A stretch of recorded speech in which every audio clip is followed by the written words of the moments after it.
Ladies and gentlemen, welcome to the first ever show with no name, binge watching recap. And today we are binge watching and recapping the No Limit Chronicles, which aired on BET, that spoke of the life, trials, tribulations, and triumphs of one Percy Miller, aka Master P.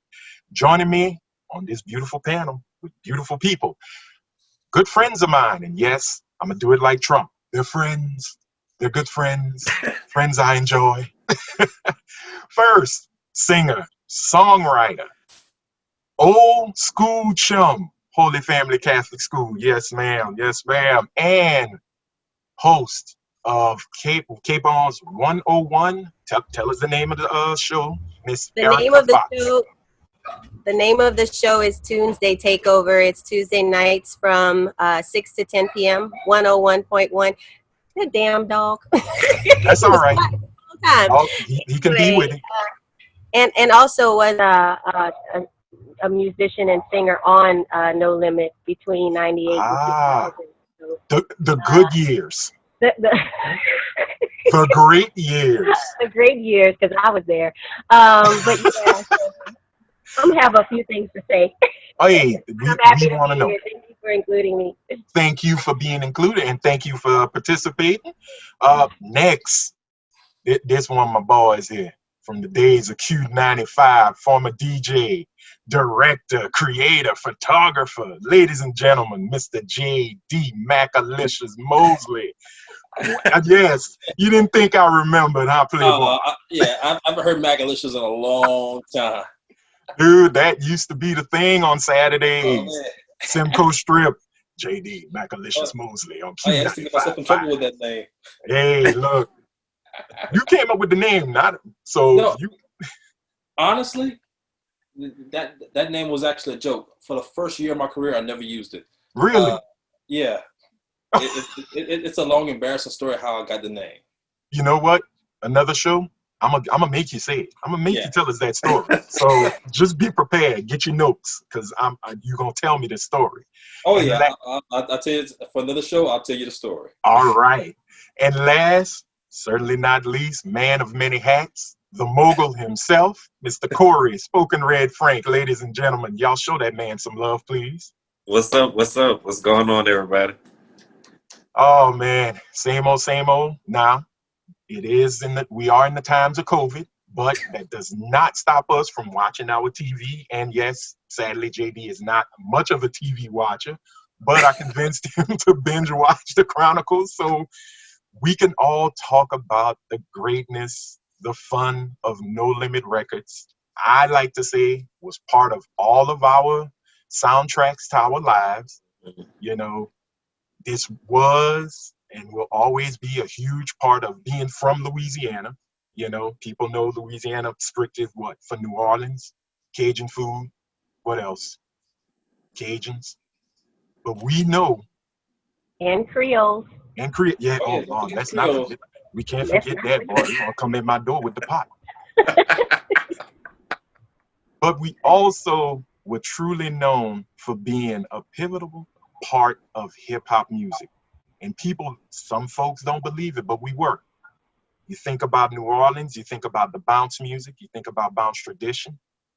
But that all changed in 1996 when Mr. Percy Miller, his two brothers, Silk the Shocker, C Murder, Mia X. Come on, y'all, help me. Beats by the pound. Beats by the pound. Mr. Servon, Fiend, Mac, Erica Fox, Mercedes. Who else? Mystical. Can't forget Mystical. Snoop came, even though he came later. Young Bleed. Oh man. Mr. Magic, Mr. Magic. They changed the musical landscape for us and just threw it into the stratosphere with No Limit Records. So I'm going to start off like this. Question for my friends. When you hear the name No Limit Records, what's one of the first things that pop in your head? Come on. I'm about it. Nah. I don't know why. It's always can he. For me, it's always for me is always Ice Cream Man. That's the first thing that come on in my head. That beat, that Ice Cream Man beat. Yeah. Now that was a Simcoe Strip Saturday night song. That was Club Lexus. That was Right. Miami Moon. So for me, Copacabana. first, Oh. Strawberries. Yeah, I'll probably get in trouble for this now, but I remember I was underage when I first started DJing for Q95, so they would sneak me in the club to DJ. So I remember, 17 years old in the club, like, how old are you? 21. Oh, okay. Go back to school the next day, like, Jay, how'd you do that? Magic, my friends. For me, it would be, oh man, and I know I would say it as a joke, but it's the album covers. Yeah. The pen and pixel album covers. Yeah. And the fact that when you bought a No Limit CD and you popped it open, there was 100 albums that were on the back that were coming. Right. And most of them did. That and a was lot of us had in the wings too. Yeah. Like you said, there were 100 artists. Yeah. And the Every more week, right, and the more you bought them, the more I used to take them, and I used to have a marker, and I'd mark the ones I knew I was gonna buy. Oh, how awesome! And the sad thing, it was like the Sears Christmas catalog. Okay, I know I'm gonna get Mercedes album, Cain and Abel album. I want that Fiend, Silk the Shock. Yeah, I'll buy the Shocker. Definitely see Murder. But lo and behold, when they dropped, it was like an event for me. And for many of us, when those albums dropped, if you weren't at House Rocker, if you wasn't at Music Lane, if you wasn't wherever you were that had a record store, maybe local or national chain, right? If you were not there that Tuesday waiting on that album, something was wrong with you. Something was wrong, especially when True to the Game came out, that double CD. Yes. When that hit, that was gangbusters for me. I was just like, all right, I'm done. No one could make another album now. I'm gonna still listen to my Death Row. I'm gonna listen to my Tribe Called Quest. I'm gonna listen to all the Def Jam stuff. But still, when P and No Limit dropped something, you had to pay attention, and that's the one thing I loved about them. Because I lived in Philadelphia in '96. That's when I'm bodied hit. And when I came home from school to watch Rap City. When Body Video came on, I kept looking. I said, them project buildings look mighty familiar. I said, oh, wait a minute. That's the third ward. Boom, here you go. I'm Body. I said, wait a minute. That's the Ice Cream Man on Rap City, and I'm in Philly. I go outside. Everybody who knew I was from Louisiana, yo, leave D alone. He bought it. He from that third ward. I'm like, man, I'm from Lafayette, Louisiana. I ain't nowhere near third ward. I've been to third ward. Trust me, you don't want to brag about third ward. No. Oh my goodness. Stop it. No, I'm not from New Orleans. But that was the power of No Limit, and that was the power of P. He made.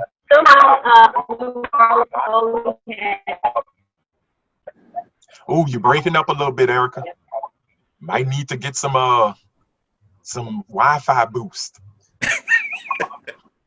Oh, I'm sorry. I was saying that was the power. Yeah, I'm having Wi-Fi issues. Oh, there it is. It says connection unstable. Can you hear me now? Yep, you're breaking up, but we can hear you. You might want to move in the house now. That swimming pool is tempting. Okay.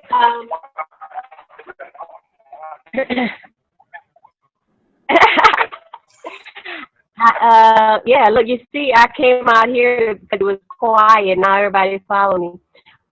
I was saying, I lived in LA at this time, and everybody was thought I was from New Orleans because apparently that's the only place you could have been from when you lived in Louisiana was New Orleans because we knew much of Lafayette. So yeah, I guess I was from New Orleans too, even though I grew up in Lafayette. Yeah, it's just one of those crazy situations, you know. Louisiana is just New Orleans, and it's still that way. Yep. So, with that being said, guys, we all saw all 5 episodes. Starting with, I'm gonna start with Corey. Let's start with the man of many hats, a mogul talking about a mogul. What was one of the things that you didn't know about No Limit, about Master P, that was like when you heard it, you were like, wait, wow, that took you for a loop? For me, it was the private school thing. That's what caught me off guard. I had no idea. You know, I mean, I knew of the background, you know, of how he was so well grounded with paying respect, you know, to his grandparents or whatnot. But as far as like the grandmother getting on his time like that, I mean, that just, I was like, whoa, more than plea. and that was a good thing, you know, but the private school thing, that's what got me. I had no idea. JD. Yeah, for me, I believe it was more so his West Coast presence before he embraced New Orleans with the I'm About It. I was like, okay, 'cause, you know, I knew he went out to Oakland, did his thing, but in Richmond, California, but I had no idea he was engulfed so much in the West Coast culture. Yeah. Before, because when you hear No Limit, you see the product they put out. It's heavy base for Louisiana, where Louisiana, specifically New Orleans, is the only thing they really talk about and coming up. And they don't really pay too much homage in the later albums to the events that happened in Richmond and Oakland. So I was kind of thinking back. I was like, oh, it brought the point to mind is sometimes you have to leave home to become successful and come back as a hero. Right. And that was one of the things that caught me, you know, because to be honest, I didn't know about him during the Richmond, California days, you know, because most of that music never came back this way, you know, especially when he did do the Real Untouchables with the guys from Richmond. And, you know, when he moved to Oakland, none of that came to Louisiana. And you know, earshot for me, you know, because we were all just, well, Houston, Atlanta, Florida, you know, the typical New York. And from California, we always knew of the Too Shorts and E40s and folks like that. None of us were talking about P at that time, you know, but that was what, 93, 94 at least? Exactly. Well, yeah. Because, you know, we were all in high school at that time too. That's true. Yeah, but then when you really started hearing about P, but like before the I'm About It, when he had the Ghetto's Trying to Kill Me. Right. That's the one I finally heard about. That's what I found out about. But that's when, but he didn't have a deal, no distribution or anything. He was just selling them out the trunk of his car. Yeah. And that's how we first came to know him at the radio station. When we look at some of the more seniored DJs, because I was just, you know, young and green. So I was like, oh my goodness, okay, this is a rapper. But then, you know, you're watching, you know, MTV Raps after that. I'm like, wait, hold up. I just saw this guy the other day. Like, wow. Yeah, it's just, I have to say it's the American dream if you think about it. You know, from him coming from poverty, coming from the projects, his hustle game is strong. You know, the fact that he went through what he went through, just like a lot of cats who were in the music business around that time, his vision and his dream was bigger than even those that we see today. You know, and he is a blueprint, whether folks want to admit it or not. You know, because a lot of folks didn't know about, for me, it was when he talked about the 85-15 deal. You know, I'm not privy to the music industry as, you know, say you, JD, and Erica, but I didn't know deals like that could happen to where a man like P walk in and say, no, I just want y'all to put the music out for me. Everything else I'll handle. But with everything else, I'll take the lion's share. You know, and the fact he did that to some, I'm gonna say it, to some white folk, that's inspirational right there, you know, because we can't sit here and look at it and go, well, we can't ask for something or we can't demand our worth. And he showed that, you know, 100-fold. No, nothing's impossible once you ask for it. And if you hear no, somebody's gonna say yes. So you just keep asking and you keep fighting for it. You know, and I thought that was like dope as hell, you know, because folks, you know, we look at like another deal that really shocked me is the Wu-Tang deal. You got 10 artists who make money collectively, and then they go out and make money separately with different labels. Most folks wanted that, and that was hard to accomplish. So looking at P's thing, that's a lot more crazier to accomplish, especially, well, I don't know if I could say nowadays with the streaming and everything, and yeah, it's a creators are lot doing it on, now. yeah, they're doing it on their own now. You know, the record industry is falling behind and they have to hurry up and grab, you know. So that's my answer to my own question. So that's what really took me for a loop, you know. And another thing was Mystical. I'm sorry, I did not know Mystical was that wild. I know people don't look at me crazy. His music is wild. I thought he was like, you know, kind of reserved, fun going guy. I didn't know Mystical was that rowdy, man. Like, to be honest, you know. And when P told him, I didn't hire you to go and dance at the Waffle House. I said, okay, that's what you do. You know, that's a boss. You know, I hired you to make music. I hired you and brought you into the fold so we could make money together. But I didn't hire you to go act the fool. You know, or as we used to say, act the donkey. And at that moment, you know, I was just like, all right, you have to respect, you got to respect him no matter what. You know, you got to respect that. So my other question, what was y'all's favorite episode? Oh, that's a real good one. I know for me it was a tie between episode 2 and episode 5. That was a tiebreaker for me.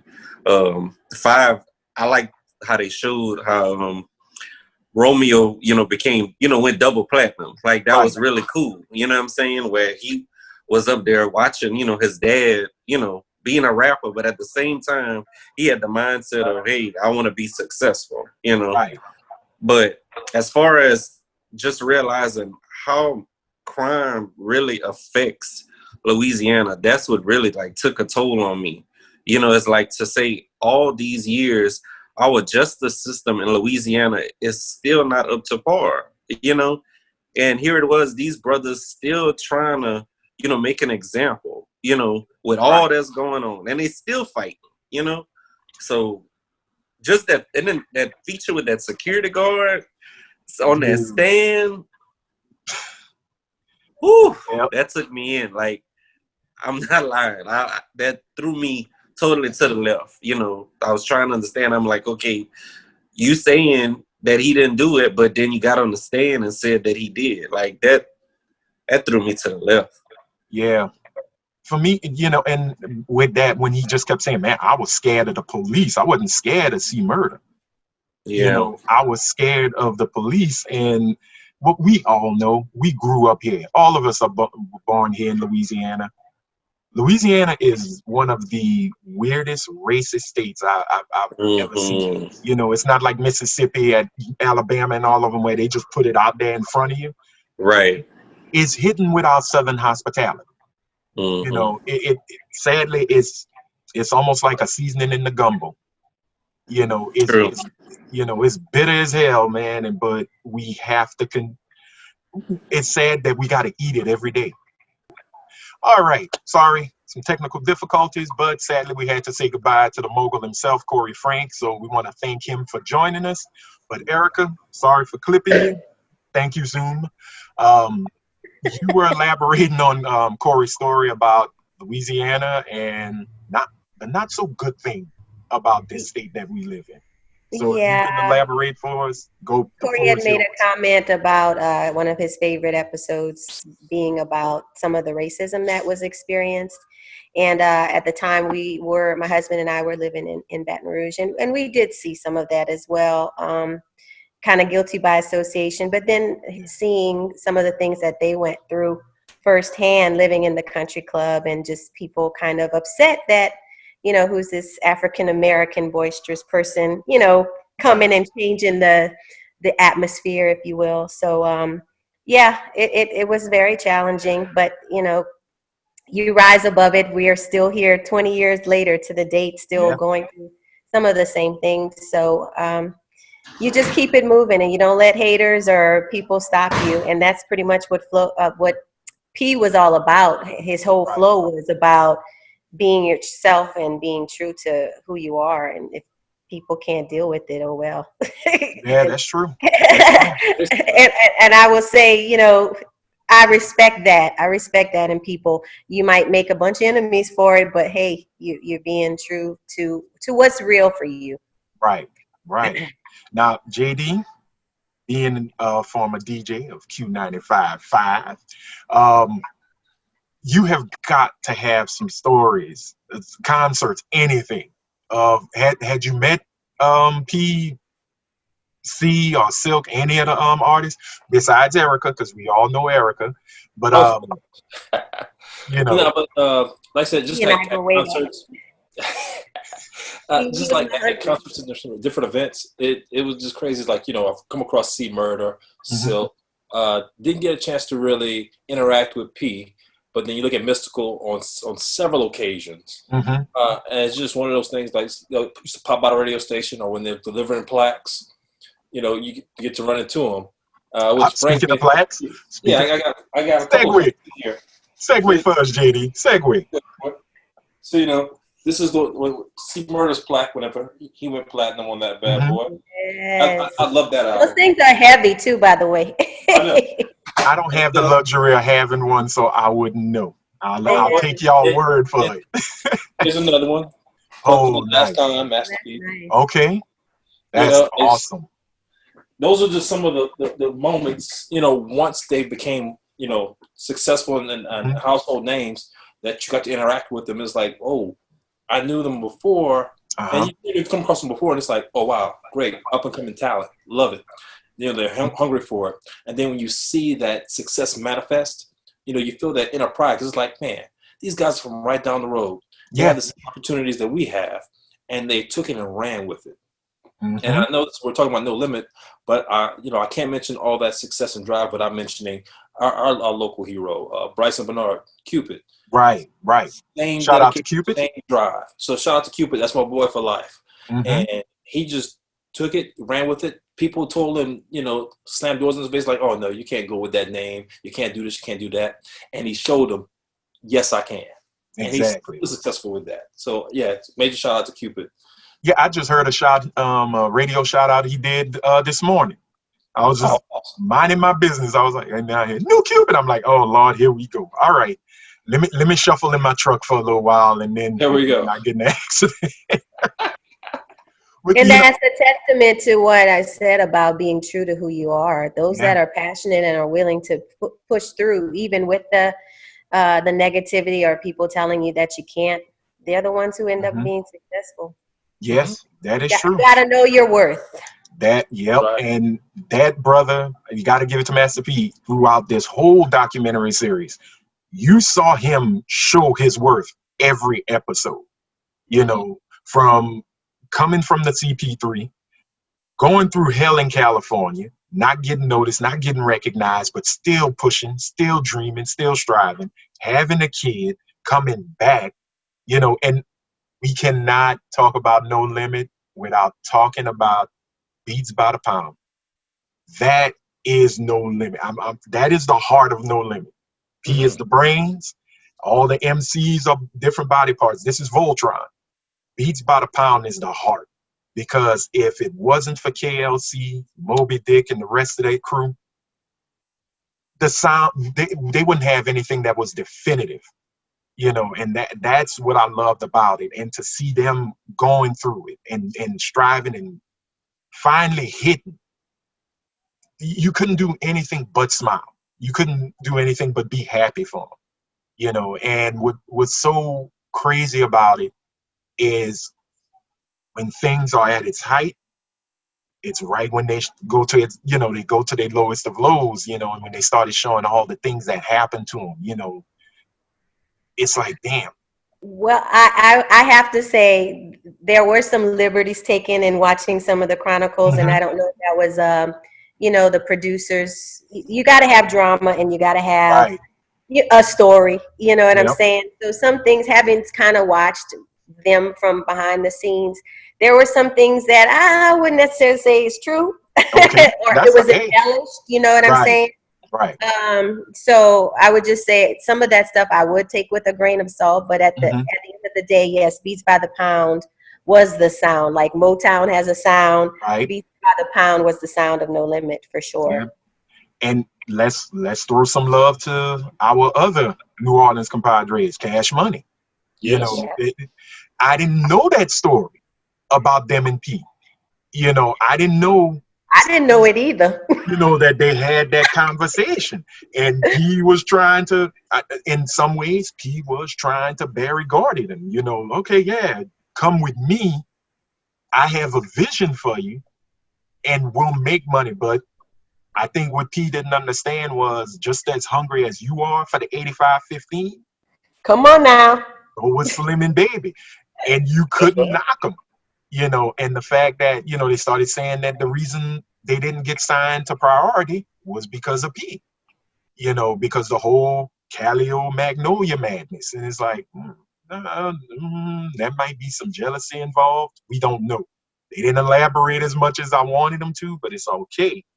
But you have to see, as I said earlier, P did do the blueprint for what Baby and Slim got. Especially with that deal with Universal. Mhm. That was a big deal. It was cool when P was like, okay, we got the 85-15 or the 80-20 after they advanced, but I think Cash Money had signed for $30 million with Universal. It was a huge. Universal. I remember that day. Yeah, when it was all over the radio, it was all over MTV, it was all over BET. Like, that was a huge, huge accomplishment for them. And yeah, my loyalty started to change because I wanted my Jabot jeans, I wanted my Reeboks, I wanted my Soldier rag, and I was too fat to have most of that. The rag I could wear, the Jabot, it was never happening. You brought back the Jabot jeans. I still got my Jabot jeans. Oh, Now, they don't They're fit. coming back. Yeah, they don't fit, but still got them. Still got them. You could put them in a glass case and say, remember when I was shy, when I was shy, I say about Jabots, my Tommy Hilfiger shirt with my Eastland. That's how you do Lafayette. Dude, it trips me. Exactly. And it trips me out because every time I watch the Chronicles twice. I watch all 5 episodes twice. Really? Yeah, because it was so interesting to see that. For me, I had left Louisiana. When I moved to Philadelphia, I cut ties with this state. I was like, I don't want to have nothing to do with it. And like I said, when Bodied hit, I was like, man, I can't run away from this state. I can't run away from me because I'm from here. So I took pride in it. I really did take pride in seeing a cat from New Orleans. Now, if it was from Lafayette, I'd have been even more proud.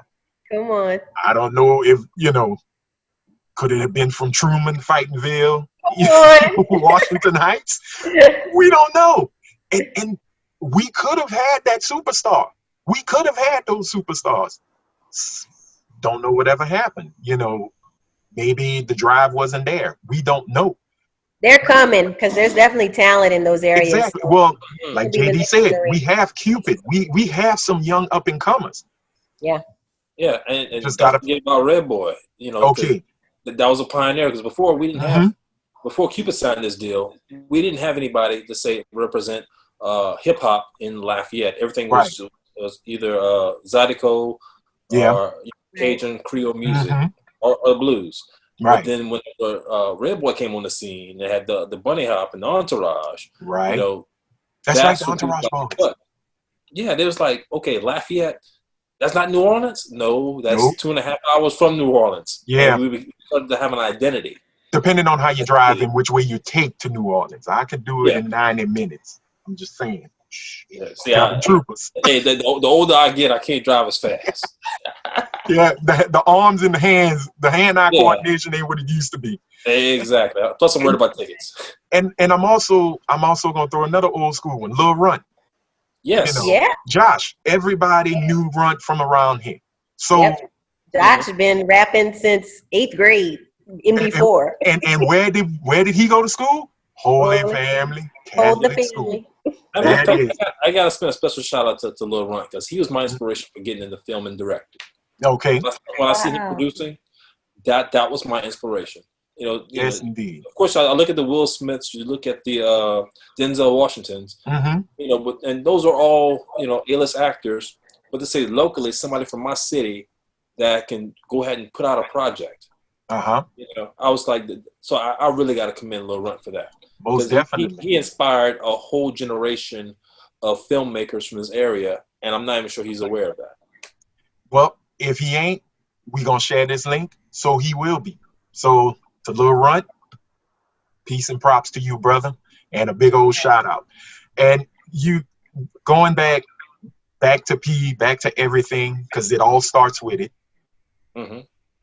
The Snoop story is the one that caught me, because even though we knew Snoop was leaving Death Row and we saw he was going to No Limit, I still remember the day it became like the news.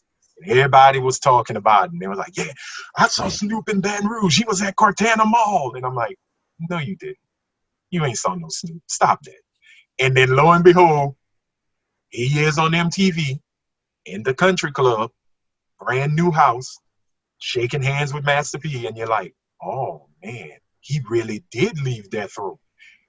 And like you say, Erica, a lot of things can be embellished, but anything with Suge Knight for me, I'm going to take that face value. Yeah, you'll play with that.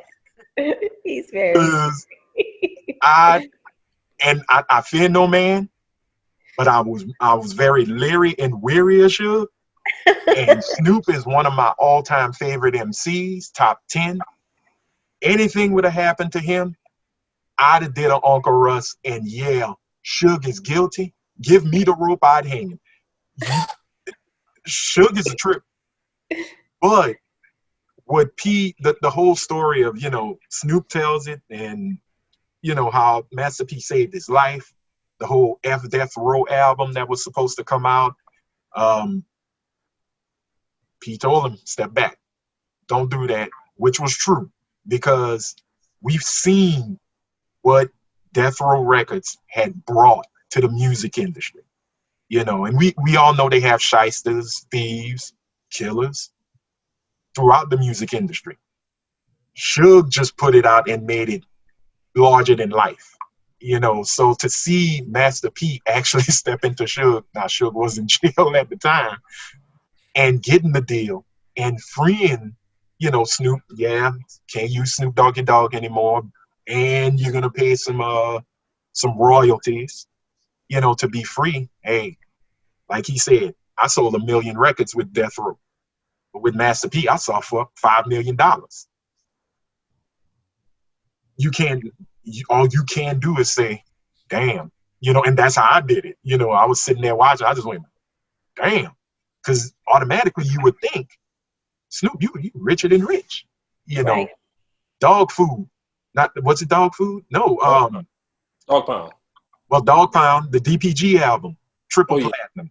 The Chronic, quadruple platinum. His first album, which was Dog Food, right? Doggy Style. Excuse me. Style. Yeah. Snoop might come after. Man, you don't know my albums.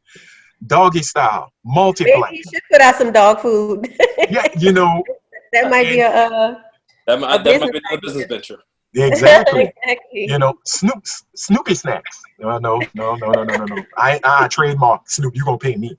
Yeah, But when you look at it and you're like, well, he should be swimming like Uncle Scrooge, just swimming in the dough, and then you find out, no, he asking for $1,500 per guest appearance on the album, or $3,500 per guest appearance, and I'm like, wait, what? You know, because you know a lot of rappers say no, to get me on an album, you got to pay 10 or better. And if Snoop is telling P, okay, yeah, 3,500, you got it. And like he said, here come P with 35,000. It's like Master P showed you your worth. And now look at Snoop. You know, where would Snoop Dogg be if he'd have stayed on death row?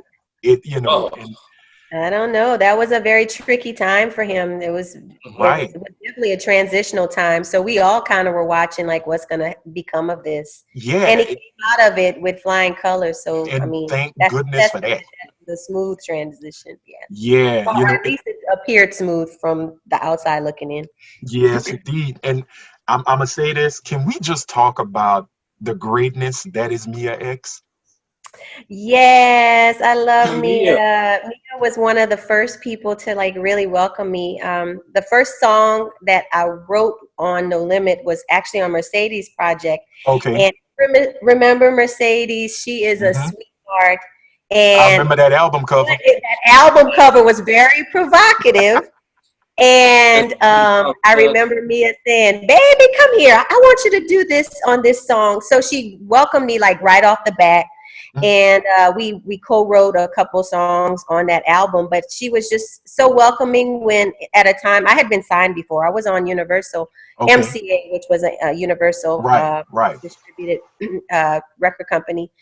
To work with another female, and not knocking females, I love working with women, but my experiences prior to that weren't always positive. You know, I worked better with guys, and the ladies, it was kind of catty in some of my past experiences. So for Mia to just be like, "Come here, baby," like that maternal persona is so real. She is very warm, and she was like a mama, you know, our big sis. And I love that about her, and she's just as sweet to this day. I've always said, and I always thought she was actually the dopest lyricist on the label. And I know folks will fight me. Fiend, no, Mac. I have to agree with you on that. What's wrong with you, Soldier Slim, ball? I would have loved to have been in a cipher just to listen to all of them go at it. You know, because Mac was crazy. Mac had some dope lyrics. Mac didn't get the credit he deserved. Exactly, man. Album that, and of course Fiend. I'm a Fiend fan. Mr. Womp Womp himself. And Magic was dope too. But for me, when I heard on I'm About It, when Mia X came on and she did her verse, I was like, whoa, who's that? You know, because once again, I'm in Philly. I didn't know everybody on No Limit because y'all could laugh at me. I did not know P was saying C Murder. You know, when he was giving the shout out at the end of the song, I was like, who the hell is C Murray? Where is C Murray? I gotta add that to my list. Who is C Murray? All right, let me use my marker to find the C Murray album. C Murray. And it took me almost 6 months. My sister had to break it down. Brother, Junior, he's saying C Murder. I say, no, he's saying C Murray. Because I didn't know who Versi Carter was. I didn't know none of these people. So I was just like, all right, whatever. I'll take it with a grain. That's who we're talking about. But for me, with Mia X, her voice, her cadence, her energy. You know. Yeah, she's very smart. She's very smart, and it comes out lyrically. Yeah, and intelligent. Not to say other rappers aren't, but she'll you know, she'll say some things that make you have to think, you know. Right. Yeah, she's really good at articulating. The message she wants to convey. And I love the fact with the one of the greatest things about No Limit, and that was another thing that was great about Cash Money. Most of the albums, their first song was a Soldier album, a posse cut.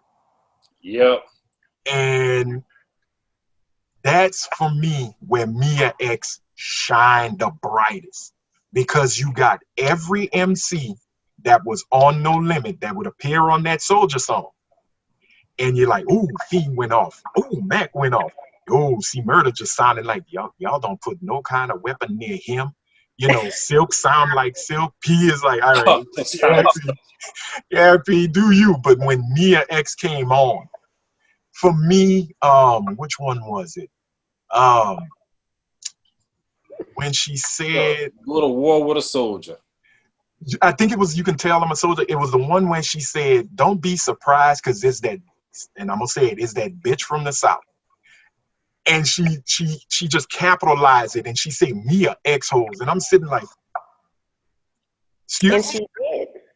Even excuse. before No Limit. Even before No Limit. Well, yeah, because she was a bounce Mia artist was standing on her own. and was unafraid. And that's what I loved about it, especially when she did the song with Foxy Brown that was on the Oh I Got the yeah. Hookup soundtrack. Mm-hmm. Because, Foxy Brown was the next big thing after Lil Kim. And to see Mia X like, okay, all right, yeah, say it, Fox. And she just spit fire every time she got on that mic, man. I'm like, when she told you didn't want no problems, because I'm the biggest mistake, even your niggas will call me mama, the biggest one, I was like, ooh, I'm not going, Any dude that think they were going to step to her, you know what? I pray for you. And I'm not a praying man. I will literally get on my knees and be like, Lord, don't let me hurt the children. She was just so, I had a crush on her too, but she was just like fire. Like I would put her in the mix with Latifah, with MC Light. Oh yes. Even with some of the newest women like Rhapsody, Sarah, I would put her in the mix. She is in there. And you know what? I move those women into mix with the men. I put Mia X in the top 10, male and female. Yeah. And I think she has a poison pen. And I was so glad when she was on the Chronicles, and they, when she told her story, how she met P, and they were like, no, you better go see Mia. She's the truth. She's this. And I was like, yeah. Oh, damn, I forgot how vicious she was. Because like with Fiend and all the other ones, you knew, because Fiend had that booming voice. Mystical was just mystical. Snoop was Snoop. Mia X didn't have to prove anything to us, but every time she rhymed, it was like she was proving it, time in and time out, and she did not care. Whether you were the biggest B-boy or you weren't the hip-hop head at all, she was going to make you love her. And if you didn't, you was either, no disrespect to my hard of hearing people, you were deaf. I think she needed to do that too. I mean, and it may still be this way, but especially at the time, females really had to speak louder, scream, if you will, to be heard. And so she definitely was not going to let you ignore her or not hear what she had to say. So that's why she was hungry every time. That is true. She had to be that way. Because she was definitely one of those female rappers that really didn't need men validation. Because when you think about it, when you think of Lil Kim, it took a while for her to break away from Biggie. From the shadow of Biggie, because she came in with Biggie. So Biggie was her validation. Foxy Brown, Jay-Z was hers. You could say, with Mia X, it was Master P, but no. We were listening to Mia even before, you know what I'm saying? Exactly. Growing up in the South, like especially in Lafayette, you heard Mia already. You knew who she was. And so P put her on the national stage, right, but he wasn't her validation. And that's the thing I loved about her. Like, she just came in and was like, you're going to know who I am. You're going to respect who I am. And anybody who think they can outdo me, come on. Come on. She was basically Vera from Harlem Nights. Come on. Came in holding her own. Holding her own. She punched hard. She hit hard. She loved hard. She rhymed hard. Shoot her in the pinky toe, but she gonna kill you. Yeah. You got to shoot her in the pinky toe to stop her. And that's such a awesome dynamic.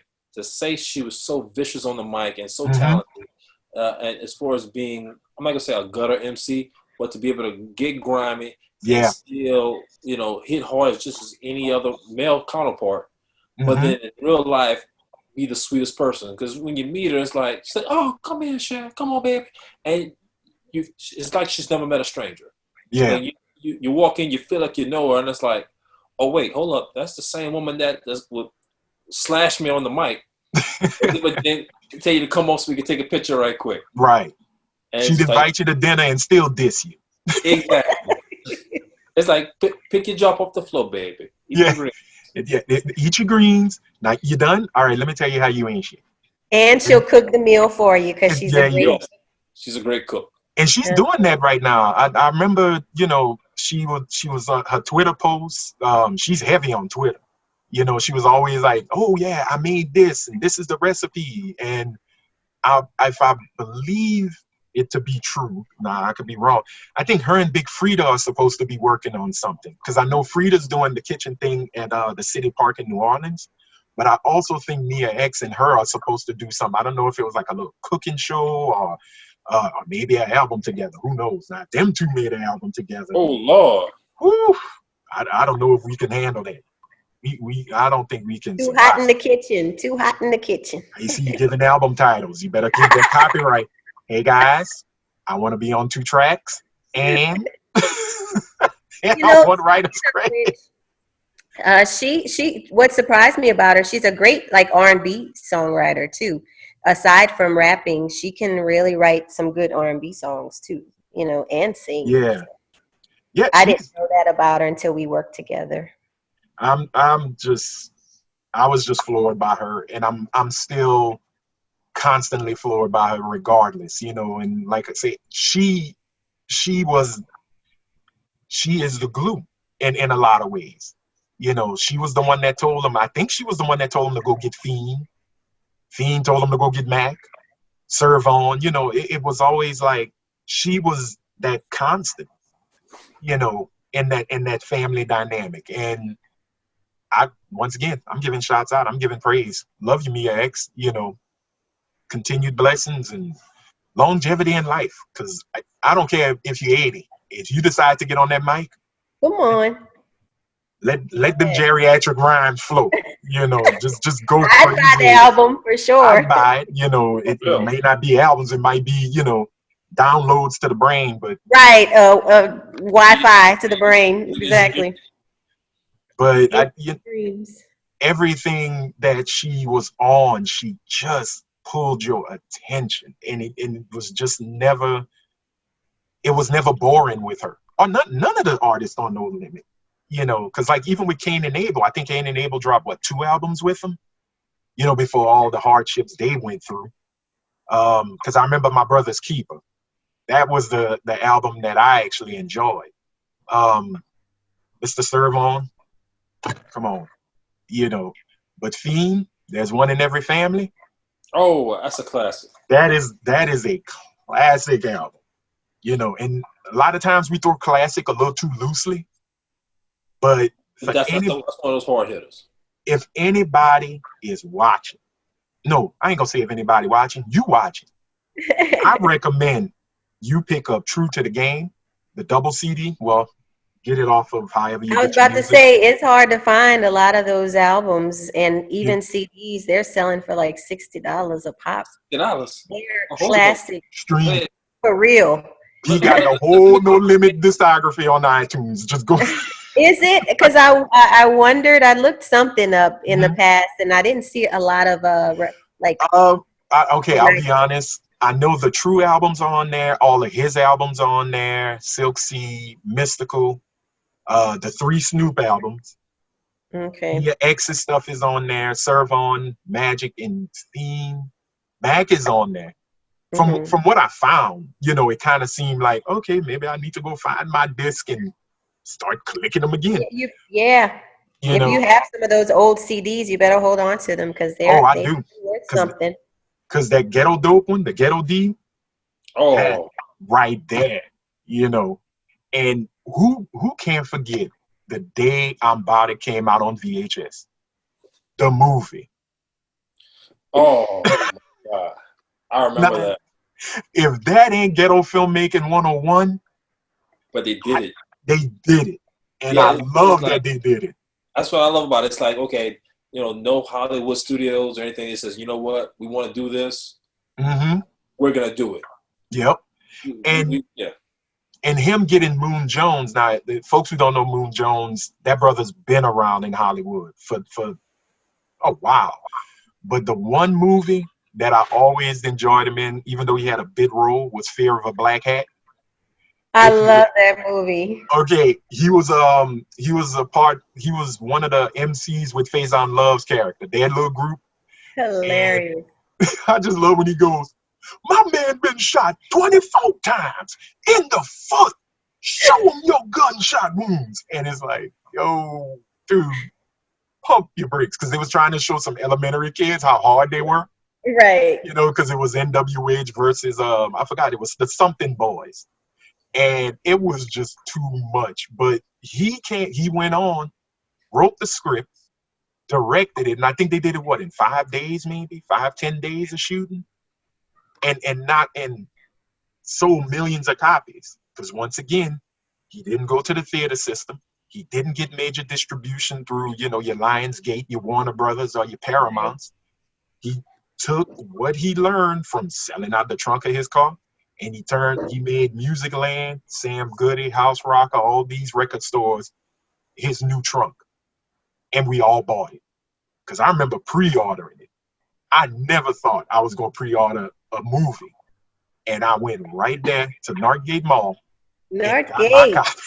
Got my copy. Yeah, man, I got my copy, man. And yeah, was it a filmatic experience? No. Was it a cinematic marvel? Not by the long shot. Was it going to be nominated for an Oscar? Hell no. And I've seen worse win the Oscar. But it's entertaining. Hashtag La La Land was not that good. Never saw it. I'm Body, better than La La Land. But I digress. The fact that he did everything independently, and put it together and got it out there. And it's so crazy because it was bundled with the soundtrack. Because if you remember, it was a limited edition. You could either get the soundtrack separate, the movie separate, or you could buy it in a bundle. And I bought it as a bundle. The value pack. I bought the value pack. Nowadays, you can't even find that movie.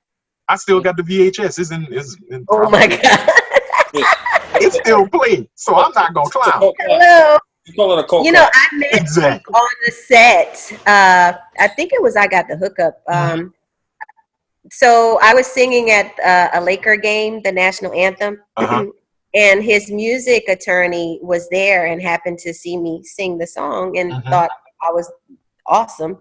And he actually came up and introduced himself and said, "I want you to meet somebody that I think might be interested in you." And as we started talking, he learned that I was from Louisiana, and he couldn't believe. He's like, "Wait, you sing like that and you're from Louisiana?" I was like, "Yeah." He's like, "Okay." And so like, we can't do that. Yeah. We already know there's nothing but talent here in Louisiana. But it just shocked him, because he met me in LA, so he thought I was from LA. Okay. So he said, "I want you to meet Master P." And I was like, "Sure." So probably about 2 days later, my husband and I went down to where they were shooting for the film, and I sang for P right there. They were actually filming, so I got to see some of the behind the scenes of them, creating a film. And like you said, it was on a studio lot. Don't get me wrong, but it was kind of bare bones, and so it was kind of cool just to kind of see all of that. But he asked me to sing, and I sang for him on the spot. And literally, he's like, "You signed." And I was like, "Wait, what?" I'm signed. That was probably the easiest record deal ever to acquire, singing on the spot. I can't sing, but if I met P, I'd be humming a dinger. Hello, gotta be ready. I was so excited to be able to go back home and make music where I'm from, because I left. I grew up in Louisiana my whole life with the dream of making it big, and so I always thought you had to go to California to do, So here was somebody affording me an opportunity to go home and sing in my own backyard, which is what I literally did my whole life, was sing in Louisiana. So that was a beautiful opportunity. But yeah, I just had to share about the whole filmmaking. Oh no, share about that.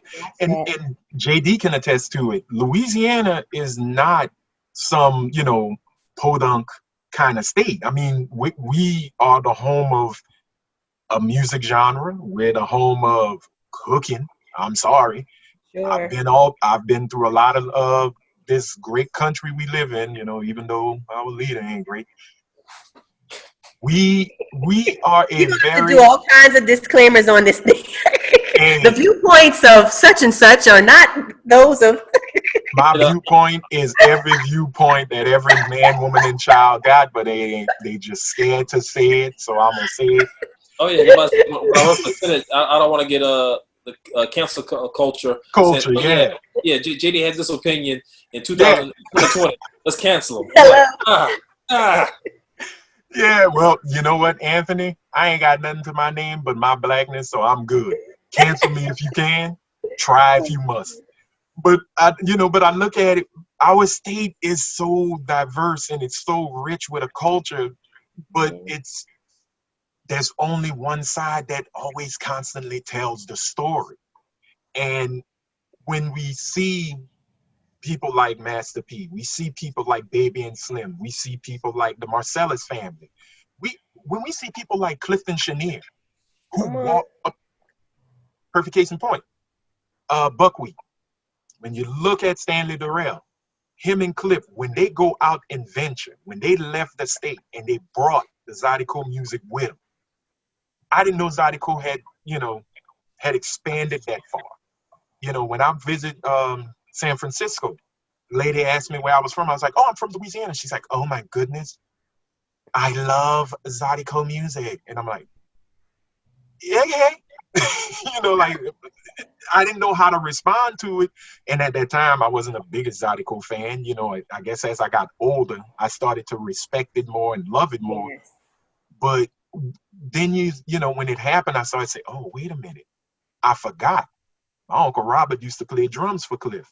He used to travel all over. They went to France, they went to London. They went to all these places. They were the ambassadors. So you can say that people like Master P is an ambassador. Baby and Slim are ambassadors. Yeah, it's rap music, but it's rap music with Louisiana culture in it, and not just Louisiana culture, our culture, Black culture. We took hip hop, we brought it in, we mixed it like we always do with everything, seasoned it up, served it to the public, and that's what makes it that much more special. So, like you said, Erica, the fact that you were in LA and the guy was thinking you from LA and then find out, well, you from Louisiana, y'all do that? Yeah, we've been doing it since day one. Since day one. The Mississippi run through here too. Matter of fact, the Mississippi drained from here. Now, rivers don't go up, but we pushed all that right up the Mississippi, and it branched off from jazz, bounce music, Zydeco, Cajun music, whatever you want to call it. We did that. Now, I personally can't say I did it because I ain't got a musical bone in my body, but I'll claim it. I can claim it. So it's such a great thing to see when you see somebody from here become something, and not to say that they weren't nothing to begin with. P was always somebody, but he's now somebody that everybody recognizes. Did he put New Orleans on the map? No, but he made New Orleans more respected. Did he create rap music? No, he just put a little more seasoning on it. Yeah, he carved his own niche in the market. And because other areas, they had their prominent sounds, like New Mhm. York. Yeah. The Boogie Down boom Bronx, bap. Yep, the boom bap. Florida, Texas, well, most likely Houston, Mhm. and the West Coast. They all, Yep. and Atlanta, they all had their own niche in hip hop. But then when P came through, the biggest thing that Louisiana was known for was the bounce music, which it was spread regionally. Right. But when P got involved, he made it not just nationally, it put Louisiana on the map globally.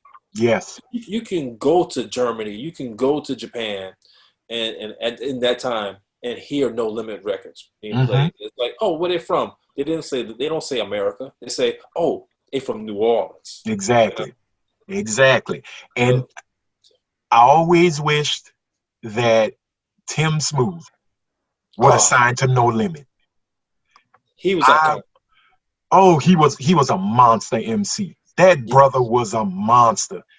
I always wanted him to eat either Cash Money, at Cash Money's true height, not the Cash Money we know today. I mean, the Hot Boys era. I would have loved to see Tim Smooth get that national notoriety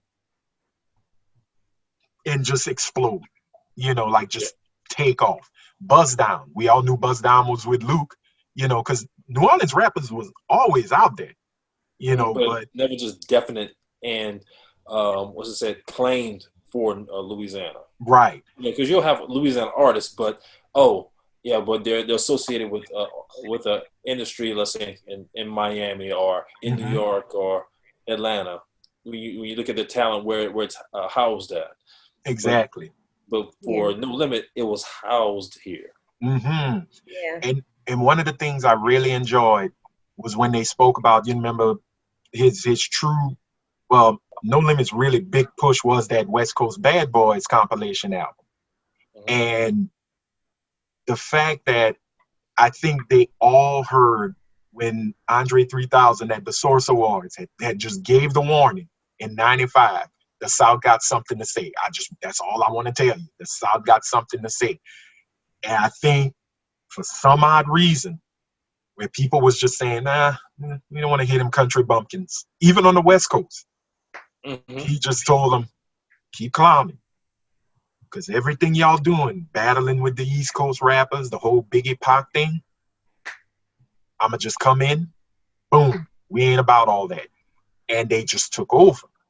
They didn't back down. They didn't turn around and say, well, it's a New York thing. And y'all want to fight? We want to make money. We about business. About business. That's a great point. Because even the folks who said, well, they corny, they whack and all of that. 3 months later, y'all wearing Saints jerseys. Thank you. People were still buying the corniness. Y'all were cutting up, acting like y'all was some soldiers wearing the bandanas, the camouflage bandanas, the soldier rags. Everybody with soldier booze and. Yep. Y'all was saying, you heard me. You heard me. And yes, Jay-Z, you did steal that. You stole that from C Murder. Don't do it. I know Jay-Z ain't watching, but so I could talk that. You took that from C Murder and Pete him because they were saying you heard me. But he would say, you heard? No, bro. You heard me. So stop playing. Jay Electronica said it best. Y'all called us bumpkins, but y'all were taking our slang. And Jay Electronica, New Orleans native. So every time they would say that was corny, I just waited 3 months. They picked it up, and now it's theirs. And you can't be mad about it because now we on your mind, we on your radar. And that was the craziest thing was now when you see Soul Train, Mystical's on there. Yep. Oh, I was on there. You were on there. Silk was on there.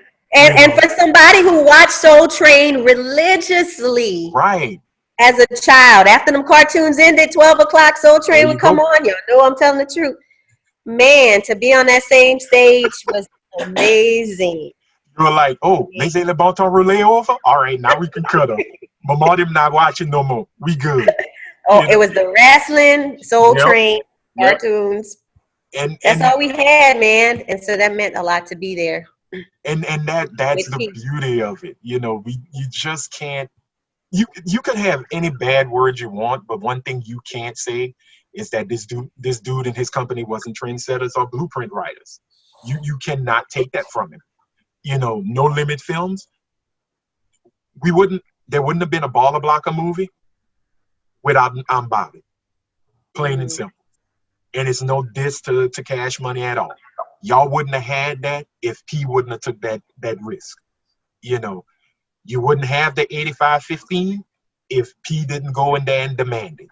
You wouldn't have you wouldn't have that dude that will go up to these record execs, write a check in their face and take their artists from them, like P did with Mystical. And let's really be honest, we wouldn't have a Snoop Dogg the way we have Snoop Dogg today if it wasn't for Master P. That's true. all the man wanted. If we were all yelling, we need black leaders to show us, to guide us, to become these moguls or multimillionaires and this, that, and the other. Jay-Z is cool right now. You know, if you listen to his 444 album where he's dropped, like he said, I'm just dropping you a little bit of wisdom for $10.99. Thank you. He was giving us that for free at, you know, back in 96, from 96 to 2000. 4 years he was showing us the way. And everybody was following suit. It's not a diss. It's not saying that, you know, y'all couldn't make it, but you had to have one to show you the way. And that dude was from New Orleans, Louisiana. You know, we not from New Orleans, but he's a hometown boy for us. He's our he's one of our hometown heroes. There's a Louisiana Hall of Fame. I would say straight up, y'all need to put him in. There is a Louisiana Hall of Fame. And yeah, I would agree. That dude has done so much. Put him in it. It speaks volumes, especially coming from New Orleans, because there was, I would imagine, aside maybe from his grandparents and family that were teaching him principles, it's not like we knew anything about business growing up. That wasn't something, you know, so he learned from the School of Hard Knocks. He learned from experience, which is, you know, it's hard. It's challenging. So kudos, even more so learning on the fly. I want to thank J.D. Mosley, Corey Spoken Word Frank, and the always amazing Erica Fox for joining me in my first and hopefully not last binge watching recap segments. Did you watch the No Limit Chronicles? Leave a comment. Let me know what you felt about it. Also, leave me a comment and let me know if you enjoyed the binge watching recap. I hope you do. Make sure you hit that subscribe button. It'll only take a second. Next, blue thumbs up. Blue thumbs are cool. And last but not least, hit that bell and turn your notifications to all so you'll be notified every time I post a new video. Thank y'all so much for watching. And as always, wash your hands, wash your feet, wash your ass, and definitely wear a mask. I'm out.